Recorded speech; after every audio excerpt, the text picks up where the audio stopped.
You ask Tiger to solve. This deals with linear equations with one unknown. The final result is x equals 6. Let's solve it step by step. Simplify the expression. Multiply the fractions.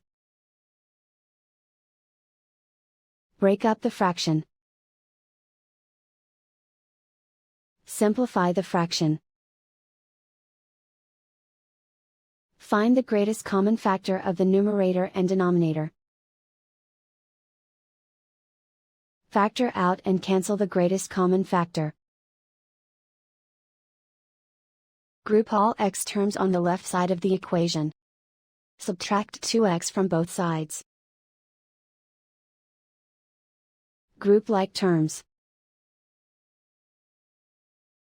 Simplify the arithmetic. Group like terms.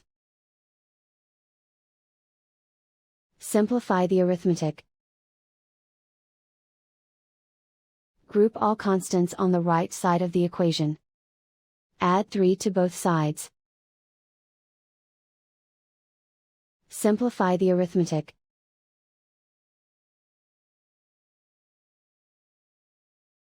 Isolate the x.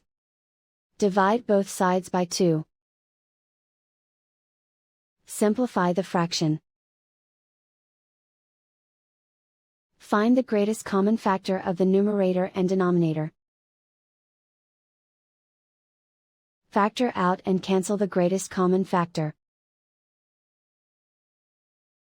And so the final result is x equals 6.